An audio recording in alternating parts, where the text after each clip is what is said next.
हाँ तो चलो आज देखते हैं। लेंस में एक आखिरी हेडिंग आपका होगा न्यूटन का सूत्र, ठीक ना। जो लेंस चैप्टर आप पढ़ रहे हो, प्रकाश में जो लेंस वाला पोर्शन आप पढ़ रहे हो, ठीक, लेंस, इसमें अभी तक आपको 9 वीडियो दिए जा चुके हैं, ठीक ना। और 9 वीडियो में जितनी भी थ्योरी लेंस से संबंधित है लगभग सब कवर हो चुका है। केवल एक पार्ट बचा हुआ है, वो है न्यूटन फार्मूला, ठीक ना। वो होगा आपका न्यूटन फार्मूला। आज इसका भी डिस्कशन मैं कर देता हूँ और ये चैप्टर लेंस जो होगा इसी के साथ उसकी पूरी थ्योरी जो होगी कंप्लीट हो जाएगी, ठीक ना। जितनी थ्योरी मैं बता रहा हूँ उसके बेसिस पर आप बहुत से न्यूमेरिकल सॉल्व कर सकते हो। अगर न्यूमेरिकल सॉल्व को नहीं आ रहे हैं तो आप उस क्वेश्चन को आप भेज सकते हो मेरे व्हाट्सएप नंबर पर आप भेजिए, उसका सोल्यूशन आपको मिलेगा, ठीक ना। या जब कॉलेज खुलेगा अभी न्यूमेरिकल पार्ट वहाँ पर बताया जाएगा, यहाँ पर मैं केवल थ्योरी कवर कर रहा हूँ, ठीक ना। क्योंकि अभी सबके पास बुक्स वगैरह है नहीं, इसलिए केवल थ्योरी पोर्शन कवर किए जा रहे हैं। अब देखिए यहाँ पर मैं आपको बताऊंगा, एक लास्ट हेडिंग होगा न्यूटन फार्मूला। लेंस से संबंधित न्यूटन का जो सूत्र है वो सूत्र क्या है, ठीक ना। जैसे अभी तक आपको ये पता होगा जो लेंस आप पढ़ रहे हो, लेंस टॉपिक, लेंस में क्या होता है कि कोई भी लेंस आपके पास होता है। मान लीजिए एक उत्तल लेंस यहाँ पर मैंने बनाया। उत्तल लेंस की अगर कहा जाए फोकस दूरी का सूत्र बताओ तो आपको पता होगा 1/f = 1/v - 1/e, यही होता है। इसमें अगर मुझे फोकस दूरी निकालना होगा, उसकी फोकस दूरी निकालनी होगी तो मुझे 2 चीजें चाहिए, एक u चाहिए, एक v चाहिए। 2 चीजें मुझे पता होनी चाहिए, ठीक ना। तब हम निकाल पाएंगे फोकस दूरी को। 1/f को क्या बोलते हो, p, पावर में बोला जाता है। एक तो उसकी मदद से निकाल पाओगे। एक ये होगा 1/f = n - 1 1/r1 - 1/r2। अगर लेंस के दोनों पृष्ठों की वक्रता त्रिज्याएं भी पता हो और लेंस जिस मटेरियल का बना है उसका refractive index with respect to यहाँ वाला जो मीडियम होगा उसके रिस्पेक्ट में यहाँ का रिफ्रैक्टिव इंडेक्स पता हो, तब हम इस फार्मूले का प्रयोग करके फोकस दूरी को निकाल सकते हैं।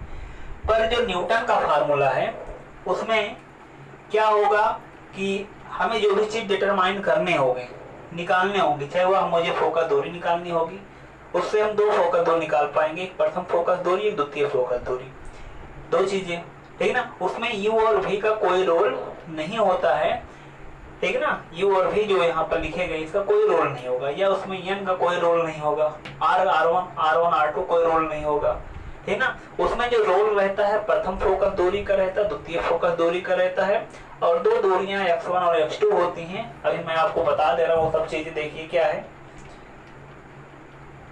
जैसे इसमें एक लेंस बनाया गया है और इस लेंस में क्या है, जो इसका प्रकाशिक केंद्र है उसको मैंने माना C, और इसके प्रकाशिक केंद्र से कुछ दूरी, मान लीजिए इसका प्रकाशिक केंद्र, ये प्रकाशिक केंद्र हो गया, यहाँ पर इसका प्रथम फोकस हो गया। जो लेंस है इसका प्रथम फोकस यहाँ पर हो गया, उसे नाम दे सकते हो आप f1। और इस प्रथम फोकस से कुछ दूरी पर, सपोज करिए x1 दूरी पर, ठीक ना, यहाँ से ये दूरी जो f1 है, ये वाला पॉइंट f1 हो गया। यहाँ से x1 दूरी पर एक पॉइंट है, यहाँ पर मैं मान लेता O, और यहीं पर हमारा ऑब्जेक्ट जो है रखा गया है, यहाँ पर ऑब्जेक्ट O' स्थित है, ठीक ना। O से f1 तक की दूरी यहाँ पर मैं लिख दे रहा हूँ, O से f1 तक की दूरी क्या है, x1 है, ये हमें पता है, ठीक ना।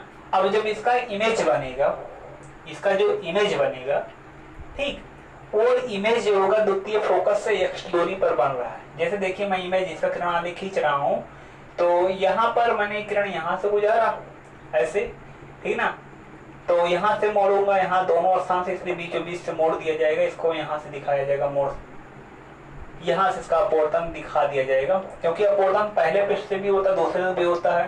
तो एवरेज यहाँ पर रिफ्लेक्शन दिखा दिया जा रहा बीच से, ऐसे ये ऐसे निकल गया, ठीक ना। यहाँ पर ये वाला पॉइंट आपका द्वितीय मुख्य फोकस कहलाएगा। द्वितीय मुख्य फोकस को आप मुख्य फोकस कहते हो, और प्रकाशिक केंद्र से वहां तक की दूरी होती है उसे मुख्य फोकस दूरी कहते हो। पर यहाँ पर फोकस द्वितीय फोकस दूरी ही कहेंगे, जिसकी यहाँ से ये दूरी जो है, ये वाली जो दूरी, ये द्वितीय फोकस दूरी होगी। मतलब मैं यहाँ कुछ अगला और लिख दे रहा हूँ, CF1 प्रकाशिक केंद्र से प्रथम फोकस तक की दूरी f1 होगी, और प्रकाशिक केंद्र से द्वितीय फोकस तक की दूरी F2 होगी।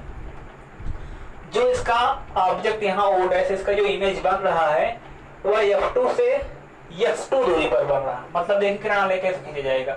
एक तो मैंने यहाँ से खींच दिया, एक रेज मैंने F1 से गुजारा और यहाँ पर लेकर आया। और जान रहे हो जब कोई रेज F1 से हो प्रथम फोकस से गुजरती है, ठीक ना, तो अपवर्तन के पश्चात आपको पता होगा मुख्य के समांतर हो जाती है, ऐसा निकल गया ये रेज। दोनों यहाँ पर इंटरसेक्ट की हैं, यहाँ से परपेंडिकुलर ड्रा किया जाएगा प्रिंसिपल एक्सिस पर और ये इमेज फॉर्म हो गया।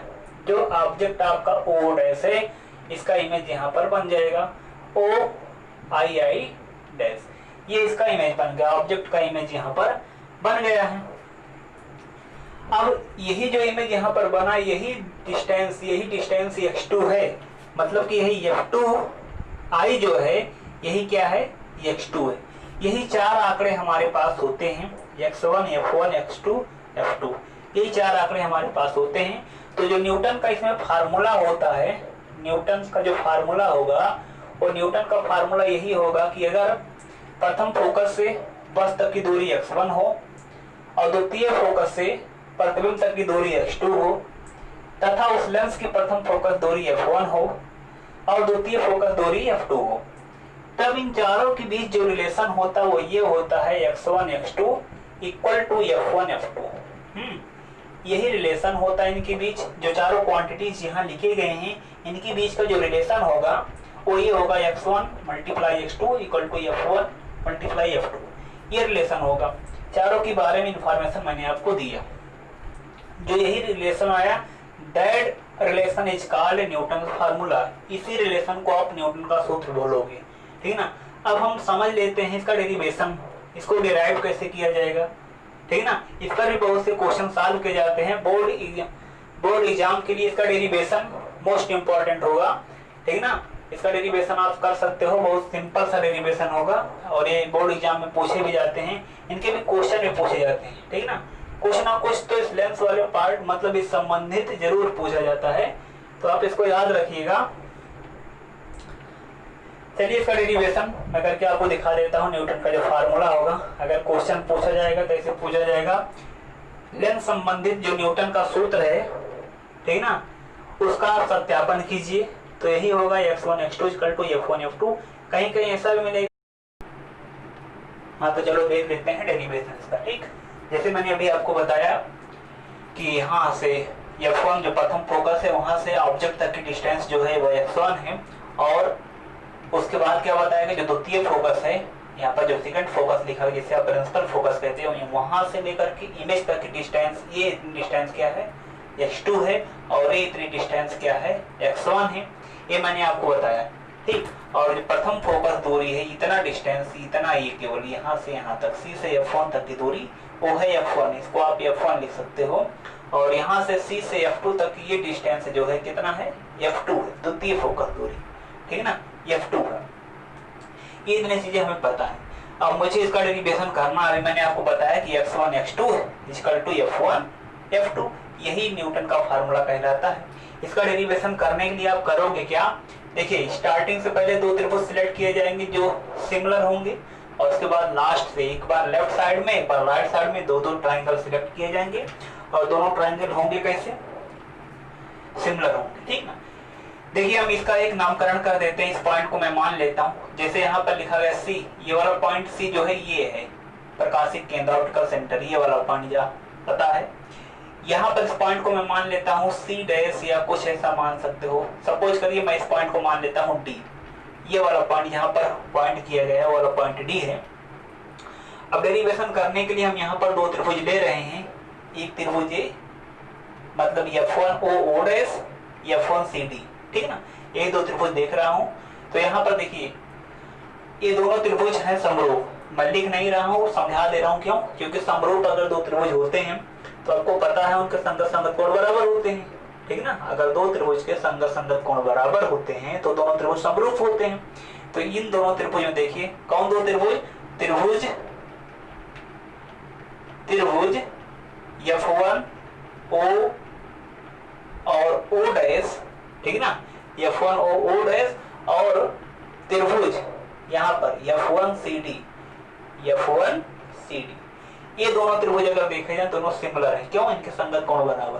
कैसे समझ में आ रहा संगत कोण बराबर? यहाँ ये आमने सामने कोण वर्टिकल या अपोजिट एंगल, शीर्षाभिमुख कोण इसलिए बराबर।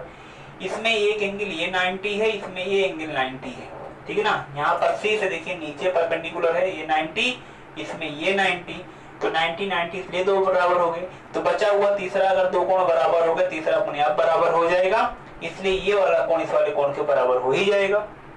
जब ऐसा हो जाएगा दोनों त्रिभुज सिमिलर हो गए। अब लिख सकते हैं त्रिभुज F1OO' सिमिलर होगा त्रिभुज F1CD के। अगर दो त्रिभुज सिमिलर हो गए तो उनके संगत कोणों का अनुपात बराबर हो जाएगा। अब हम इसमें उस डिस्टेंस को लेंगे जिसमें ये सभी दूरियां हमको मिल सकती हैं। कभी भी किरण से बनने वाली भुजा को सिलेक्ट नहीं किया जाता है, बात आपको पता होना चाहिए। तो यहाँ पर हम पहले ले लेते हैं ऑब्जेक्ट OO' इसकी लेंथ।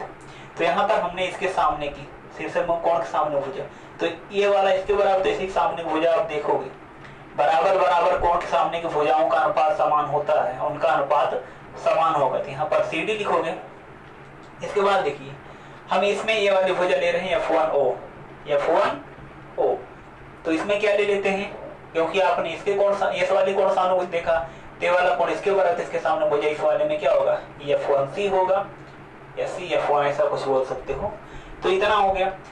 अब हम अगर इनका बैलूज रखना चाहें तो बैलूज रख सकते हैं, ठीक है ना। या ऐसा देख लीजिए, हम इसको एक लाइन और सॉल्व कर लेते हैं। OO' CD जो नीचे वाली ट्रायंगल आप देख रहे हैं, नीचे वाला जो पार्ट CD है, ये अगर आप देखो पूरा एक रेक्टेंगल बना हुआ, एक आयत बना हुआ है, और आयत की सम्मुख भुजाएं जो होती हैं बराबर होती हैं। तो यहाँ पर II' के बराबर हो जाएगा। तो इतने पोर्शन में अगर देखोगे, इतने में, ठीक है ना, तो CD जो होगा II' के बराबर हो जाएगा। तो II' लिख लेंगे, ठीक है ना। और जब इतना आप लिख दोगे उसके बाद देखो यहाँ पर क्या होगा, F1O का मतलब क्या होगा, या OF1 का मतलब क्या होगा, यहाँ से ऑब्जेक्ट से लेकर के कहाँ तक की दूरी, प्रथम फोकस तक की दूरी। इसी तो आपने X1 माना है, तो यहाँ पर आप लिख देना X1, ठीक है ना। आप चिन्ह परिपाटी के साथ लिखोगे, आप चिन्ह परिपाटी के साथ लिखोगे तो आप देखो यहाँ से अगर ये दूरी देखो, चाहे चिन्ह परिपाटी साथ लिखो कैंसिल हो जाएंगे दोनों में। यहाँ पर मैं केवल बैलूज लिख देता हूँ बस, ठीक है ना। और यहाँ पर CF1 क्या हो जाएगा, अगर CF1 देखते हो तो C प्रकाशित केंद्र से यहाँ प्रथम फोकस तक की दूरी क्या है, F1 है, तो इसको आप F1 लिख सकते हो। अगर चिन्ह परिपाटी साथ देखोगे तो भी निगेटिव आएगा, ये भी निगेटिव आएगा। क्यों? क्योंकि F1 से O तक की दूरी आप देखोगे, क्योंकि यहीं से इसी साइड से दूरी देखा जाएगा। तो जब इस साइड से दूरी देखोगे आप, तो यहाँ से ये वाली डिस्टेंस देखो, यहाँ से देखा जाता है, पर यहाँ नहीं, तो हमें F1 से देखना, F1 से O। हम इधर देखेंगे, रेज इधर जा रही हैं, तो निगेटिव आ जाएगा, ये भी निगेटिव, कैंसिल आउट कर सकते हो और लिख सकते हो X1। इसे अगर सॉल्व करके लिखो तो X1/F1, तो इससे कोई इफेक्ट नहीं पड़ेगा। फिलहाल ये आपका फर्स्ट इक्वेशन बन जाएगा अगर आप इधर का दो ट्रायंगल सेलेक्ट कर लेते हो। जैसे आपने इसको किया, इसी प्रकार से हम दो त्रिभुज और सेलेक्ट कर रहे हैं जो इस साइड में है, ठीक है ना। इसका जैसे यहाँ पर D नाम दिए, यहाँ पर मैं इसका नाम रख देता हूँ E। ये वाला पॉइंट जो है इसका नामकरण आप कर लेना E, ये वाला पॉइंट है E, ठीक है ना। अब लिखोगे पुनः त्रिभुज ECF2, यहाँ से ये वाला त्रिभुज और ये वाला त्रिभुज ECF2, ये वाला त्रिभुज सिमिलर होगा किसके, त्रिभुज F2II', त्रिभुज F2II'। क्यों सिमिलर होगा, क्योंकि इनमें भी संगत कोण बराबर हैं। इस दोनों त्रिभुज में भी संगत कोण बराबर। कैसे पता चला, ये आमने सामने का कोण है, इन दोनों त्रिभुज में इसलिए बराबर है। इसमें ये 90 इसलिए बराबर है, बचा हुआ ये तीसरा कोण भी इस वाले कोण के बराबर होगा। तो संगत कोण बराबर है, इसका मतलब ये दोनों त्रिभुज समरूप हैं। और जब ये दोनों त्रिभुज समरूप हैं तो इसमें भी संगत भुजाओं का अनुपात समान होगा। जैसे हम यहाँ से स्टार्टिंग किए थे इस वाले पार्ट में, वैसे यहाँ भी स्टार्टिंग कर लेंगे। तो यहाँ पर इसलिए आपको मिल क्या सकता है, जब ऐसा आप स्टार्ट करोगे तो मिलेगा आपको क्या, पहले आपने इसमें इसके सामने हो जाता है, तो यहाँ पर लिखोगे EC, ठीक है ना। इसी सामने आपने पहले इसमें देखा था, ठीक है ना, इसलिए पहले इसमें भी वही देखा जाएगा। ये इसके बराबर, इसके सामने भुजा II' बराबर यहाँ पर क्या हो जाएगा। फिर उसके बाद क्या होगा, ये वाली भुजा, क्योंकि उसके बाद आपने ये कोण देखा इसमें, ये वाला कोण देखो, तो इसमें ये कोण देखोगे तो यहाँ पर क्या होगा CF2, तो यहाँ लिखोगे CF2, इसमें क्या हो जाएगा IF2, इसमें आप लिख सकते हो IF2, ये हो जाएगा। तो ये जो दोनों आ रहे हैं अनुपात, अब इसमें देखो ऊपर वाले ट्रायंगल यहाँ पर हाँ, तो चलो इसमें देखते हैं, तभी क्या हो जाएगा, जो ये लिखा गया है O dash upon IA dash equal to कितना हो जाएगा, यहाँ पर ये पोर्शन लिख रहे हैं CF2 मतलब प्रकाशिक केंद्र से लेकर द्वितीय फोकस तक की दूरी, जिससे आप क्या बोलोगे F2 बोलोगे, तो उसे आप F2 लिख सकते हो। और डिवाइड बाई क्या आएगा नीचे IF2, I मतलब यहाँ पर इमेज है और द्वितीय फोकस से वहां तक दूरी क्या लिखा गया X2 है, उसी दिशा में दूरी जितना देर चल रही है इसलिए पॉजिटिव लिखा जाएगा, उसे आप X2 लिख दोगे। इसे आप इक्वेशन सेकंड मानोगे और इक्वेशन फर्स्ट हो गया।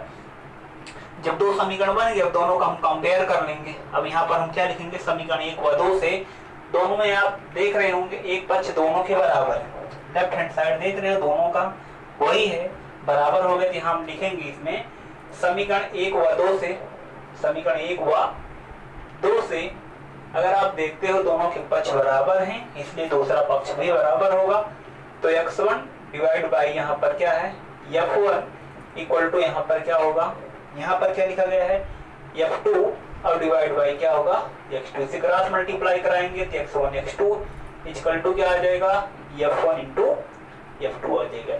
ये जो फार्मूला प्राप्त हो गया, इसी को आप बोलोगे न्यूटन फार्मूला बोलोगे, न्यूटन का यही सूत्र होगा, ठीक ना। ये हो गया है x1 x2 equal to F1 F2। जहां पर आपको बात पता होनी चाहिए, वेयर x1 क्या है, x1 मतलब ये होगा x1 is the distance between F1 and O। F1 means मतलब फर्स्ट प्रिंसिपल फोकस, ठीक ना, प्रथम मुख्य फोकस होगा और वहां से लेकर के ऑब्जेक्ट तक की डिस्टेंस, ठीक ना, यही आपके कहलाएगी x1। और इस प्रकार से आप जान रहे x2 क्या होगा, द्वितीय फोकस से इमेज तक की डिस्टेंस होगी, डिस्टेंस बिटवीन F2 और I, ये डिस्टेंस जो होगा आपका x2 कहलाएगा। F1 जो होगा ये हो गया और ये जो हो गया मतलब कि CF2 जो हो गया वो F2 के बराबर हो गया, ठीक ना। ये पार्ट आप इतना इसमें याद रखना। अब देखिए कुछ स्पेशल केसेज इसमें हैं, थोड़ा उसको समझ लेते हैं जो कि जरूरी है, इसके कंसेप्ट को और क्लियर करने की जो चीज बहुत जरूरी होगा, तो हम पहले उसको समझ लेते हैं है क्या वो चीज। देखो जैसे जो लेंस यहाँ पर बनाया गया है या कोई भी लेंस हो, अगर उस लेंस के दोनों साइड में इधर और इधर, इधर और इधर, अगर लेंस के दोनों साइड में क्या हो सेम मीडियम प्रेजेंट हो, सेम मीडियम मतलब एक ही प्रकार का माध्यम उपस्थित हो, तब उस केस में जो प्रथम फोकस होगा द्वितीय फोकस दूरी, प्रथम फोकस दूरी और द्वितीय फोकस दूरी दोनों के न्यूमेरिकल वैल्यूज आपस में इक्वल होंगे। प्रथम फोकस दूरी और द्वितीय फोकस दूरी दोनों के न्यूमेरिकल वैल्यूज आपस में क्या होंगे बराबर। अगर ये 10 है तो भी 10 है, 5 है तो भी 5, अगर मैं इसे f मानो तो भी f होगा, दोनों को मैं f लिख सकता हूँ। मतलब दोनों के न्यूमेरिकल वैल्यूज सेम होंगे, केवल साइन में दोनों के अंतर रहेगा। ये जो प्रथम फोकस होगा नेगेटिव होगा, द्वितीय फोकस जो होगा पॉजिटिव होगा। उत्तर के केस में उत्तर में उसी का उल्टा हो जाएगा, पर दोनों सेम होंगे। तो यहाँ पर मैं केस ले रहा हूँ इफ, ठीक ना, if same medium is present, ठीक ना, अगर लेंस के दोनों साइड एक ही प्रकार के माध्यम उपस्थित होंगे, तब आप क्या बोलोगे, तब आप लिख सकते हो यहाँ पर केस नंबर फर्स्ट करके लिख सकते हो, यदि लेंस के दोनों तरफ एक ही प्रकार का माध्यम उपस्थित हो तब, ठीक ना, यही केस हो जाएगा। केस नंबर फर्स्ट में यहाँ पर लिख दे रहा हूँ, ठीक, लेंस के दोनों साइड एक ही प्रकार का माध्यम हो, तब x1 x2 equal to f1 f2 बराबर होंगे f के, तो f इंटू f बराबर क्या हो जाएगा, f स्क्वायर हो जाएगा, ठीक ना। तो ये फार्मूला आप याद रख लेना, x1 x2 equal to f square, ठीक ना। अगर हम साइन की बात करें तो अगर हम यहाँ पर केवल परिमाण लिख रखे हैं, परिमाण लिखे हैं, ठीक ना। आप चाहते हो तो साइन भी लगा सकते हो, जितना ये मान होगा, अगर f1 माइनस f है तो f2 f है, पर परिमाण की बात करें दोनों f के बराबर हो, जैसे एक -5 है एक 5 है, अगर दोनों की मैग्नीट्यूड की बात की जाए तो 5 होगा। ये तो साइन है ना जो बता रहा है, ये वो नेगेटिव पॉजिटिव बता, उसकी पोजीशन बताता है कि ये इसके रिगार्डिंग इधर है, ये इसके रिगार्डिंग इधर है, ये जानकारी मिलती है। पर अगर मैग्नीट्यूड की बात की जाए, परिमाण की बात की जाए, न्यूमेरिकल वैल्यू की बात की जाए, दोनों तो 5 ही है, ठीक ना, ये बात होता है। तो कहीं कहीं आप देखोगे ऐसा लिखा होगा, कहीं कहीं देखोगे यहाँ पर माइनस लगाएगा, जो चाहो आप कर सकते हैं। अगर माइनस लगाते हो तो उसमें मतलब ये वाला मतलब इसको माइनस एफ लिखा गया, इसको एफ लिखा गया, तो किसी से भी समझ सकते हो, कोई दिक्कत इसमें नहीं। अब देखो x1 x2 equal to minus f, ये फार्मूला तो आपको ये याद रखना, न्यूटन का मेन सूत्र ये है। तो एक स्पेशल केस में जो बना है ये आ गया, स्पेशल केस में फार्मूला आ गया। एक पॉइंट इसमें और समझना है कि अगर हमें ये बताया गया हो कि ऑब्जेक्ट जो है, जो ऑब्जेक्ट हमारे पास है वो ऑब्जेक्ट कहां पर है, इनफाइनाइट पर है, ठीक है ना। अगर ये कहा गया ऑब्जेक्ट जो कहां पर है, अनंत पर स्थित है, द ऑब्जेक्ट प्रेजेंट एट मतलब एट इनफाइनाइट लेंथ, ठीक ना, अनंत दूरी पर स्थित है, उस केस में क्या होगा, उस केस में आप क्या बोल सकते हो, अगर ऑब्जेक्ट अनंत पर होगा तो मतलब यहां से दूरी अनंत होगी, तो यहां से दूरी अगर अनंत है तो यहां से भी हम बोल सकते हैं अनंत है। या ऐसा भी कह सकते हो कि यदि ऑब्जेक्ट F1 से अनंत दूरी पर है, F1 से कहां पर है, अनंत दूरी पर है, तो इसका मतलब x1 का मतलब क्या हो जाएगा, इनफाइनाइट। तो यहाँ पर केस नंबर आप समझ जाना, इसको केस नंबर 2 मैं डिस्कस कर रहा हूँ, ठीक ना। यदि x1 इक्वल टू इनफाइनाइट मतलब ये हुआ कि प्रथम फोकस से ऑब्जेक्ट कहां पर है, इनफाइनाइट लेंथ पर है। अगर इनफाइनाइट लेंथ पर है तो इसका मतलब क्या हो जाएगा, इस फार्मूले में हम रख कर देखेंगे। तो infinite multiply x2 equal to minus f square, यहाँ से x2 निकालोगे minus f square divide by infinite, something divide by infinite बराबर 0। तो माइनस 0 कोई सेंस नहीं होता है।